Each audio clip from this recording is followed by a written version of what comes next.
everyone. Thank you so much. What a great, it's great. I feel like this is my second home. In fact, in the last 2 weeks, I've been here more than I've been at my own home, I imagine, because I've done a couple of talks before. Now, I just want to put some energy into the room and also shamelessly show my daughter what I do for a living, because she doesn't really understand what I do.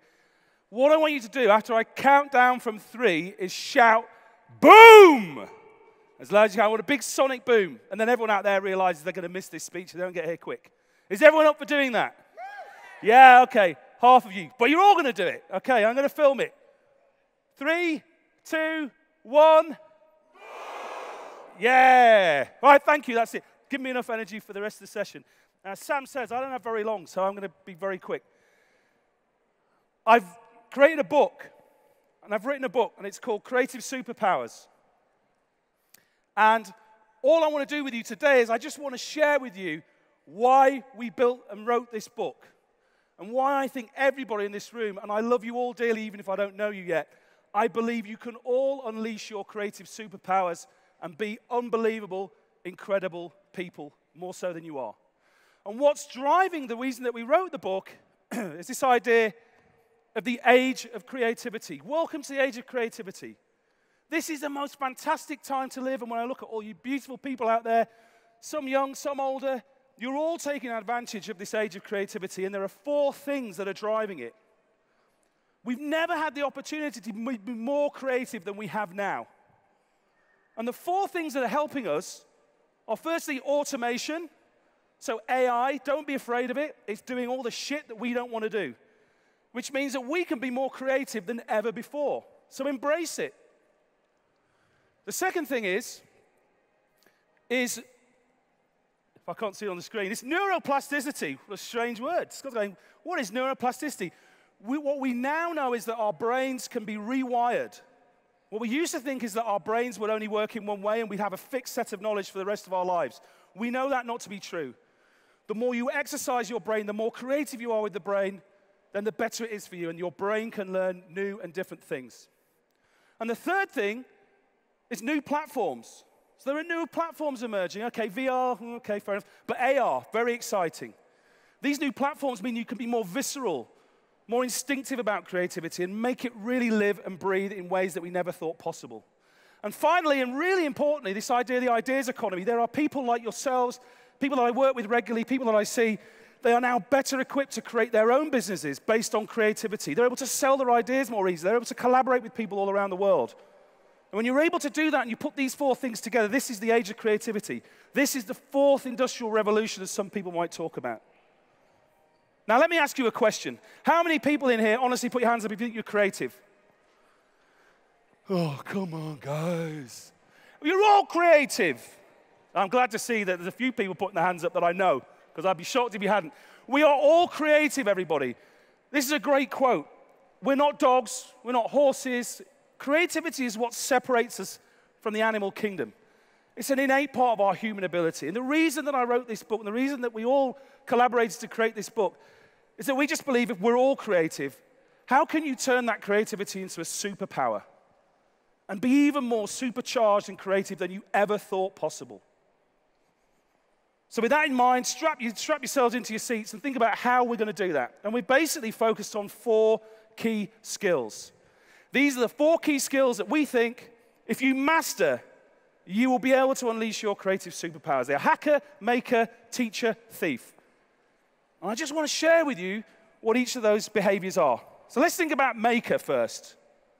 A maker is it's about making stuff. How many times have you got a great idea, or people in your business say, yeah, we're going to do that, and nobody ever does anything about it. And it just dies.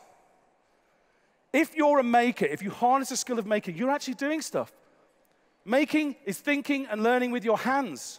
It's getting stuff done. It's a real skill. And the beauty of making is that when you start making things, you create the intent to make things, happy accidents happen. And happy accidents fuel innovation. Now, Steve Jobs, and I don't like quoting Steve Jobs on stage. God rest him. I don't like quoting, but I'm going to say, he did say creativity is just about joining loads of different dots. The more dots you have, the more dots you create, the better you can join them up, the more creative you are. And that's exactly what being a maker is all about.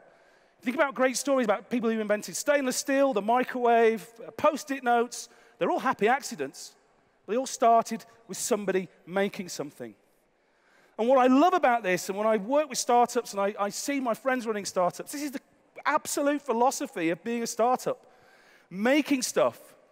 Don't just rely on what your consumers tell you they think they want. Make it, put it in front of their eyes, and they'll tell you if they like it or not. But you've got to make it. Don't just think about it, talk about it.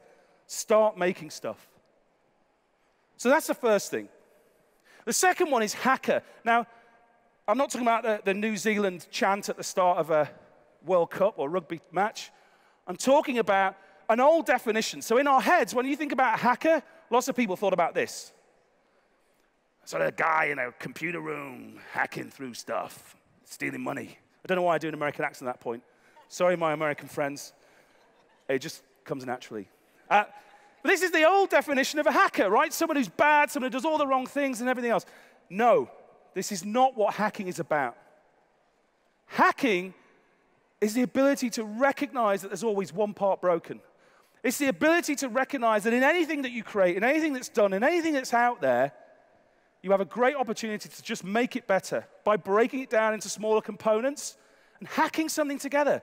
If something doesn't work, just hack something together, get to a different solution. And because that's the way it operates, it's a mindset, it's a state of mind. And if hacking is a state of mind, then you can learn it and you can teach it. Now, I don't know about you, but I'm a massive lover of things like life hacks. And, you know, when my friend says, do you know what, you can use a cucumber as a door stopper. I love all that kind of stuff. Which means we're all hacking all of our lives every single day. It's the real phenomenon of the 21st century. Why try and solve big, huge, complex problems when you can hack them down into small chunks and solve little problems along the way? You'll ultimately deliver that. And not only that, it's just much more fun. Anyone been to a hackathon? Probably a lot of you. It's great fun, great energy. And it comes up with great solutions. And this is the part of the book that I'm really focused on. And it was a session that I ran this morning in the workshop. Thank you for everyone who came today. It was fantastic. The idea of teaching. Now, when I think about my old school teachers, I think about, and as I said earlier, people in leather, well, funny jackets with leather patches on them. That was my old geography teacher. And we often think of teaching as like someone standing up in front of us and teaching us stuff. It's very passive. In the age of creativity, that's not what teaching is about. Teaching is about there is so much knowledge out there, online, in this room, across your peers, in books, that's so readily accessible. Your responsibility is to teach yourself and learn and get hold of this knowledge and information to make yourself better. And I'm really inspired. This quote absolutely inspired me about the need for us to do this kind of thing. Alvin Toffler, if you don't know him, look him up. Fantastic guy, a futurist. And he says this, like we think of illiteracy as not being able to read or write. That's the old way of thinking. What he says is that illiterate people of the 21st century of right now are those people who can't learn, unlearn, and relearn. And what that means is that there's loads of stuff that we know right now that's actually of no use to us whatsoever. I gave the example this morning. I don't need to know what a digital plan looks like now for a business. It's got to be embedded into the business. So all the stuff I knew 10 years ago is no use to me right now. So I've got to unlearn all that stuff.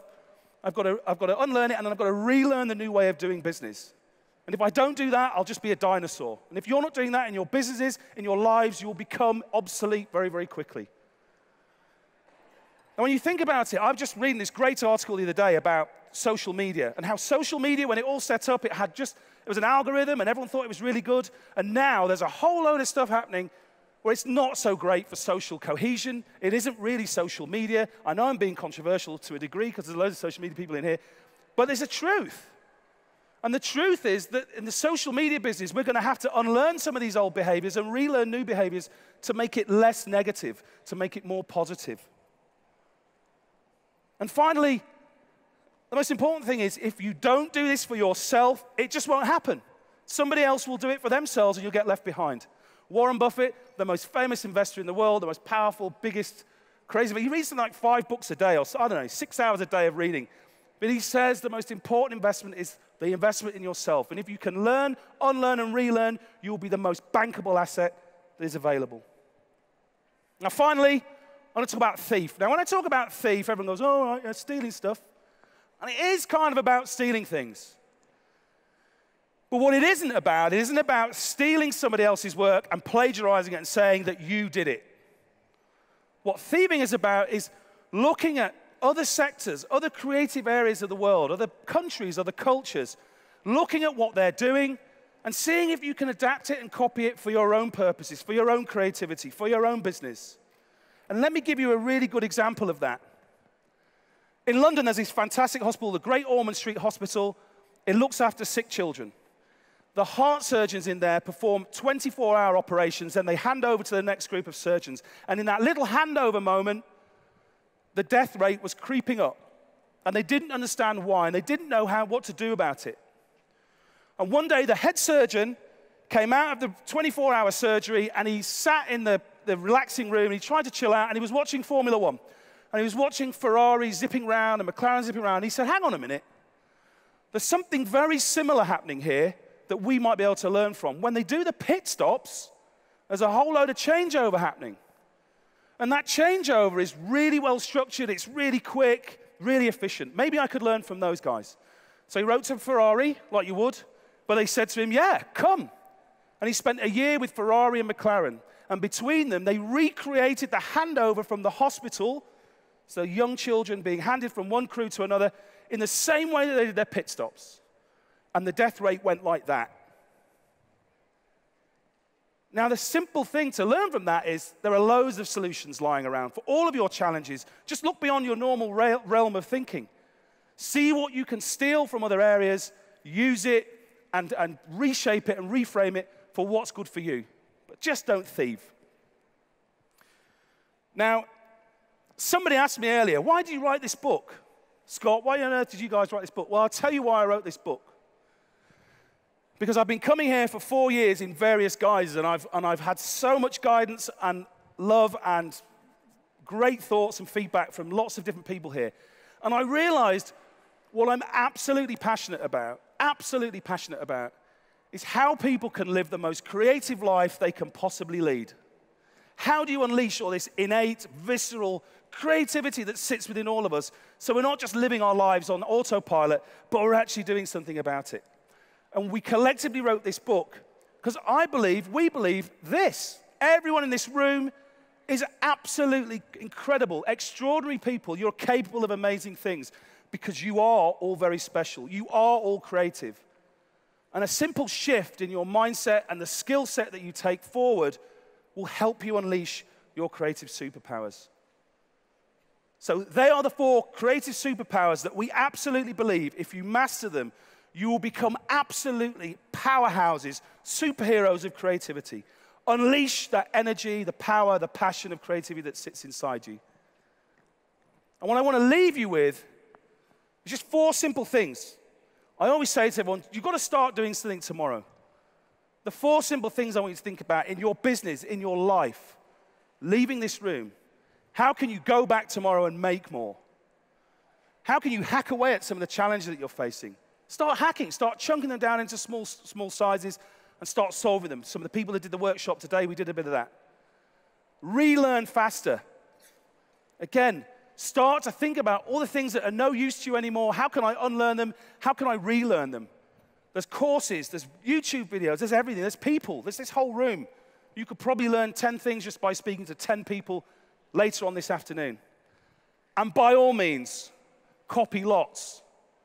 Look at the different industries, the different creative, your own inspiring people. See what you can copy from them that would help you be even better at what you're doing right now. The book launches on June the 28th. I've got to shamelessly plug slightly the book, clearly.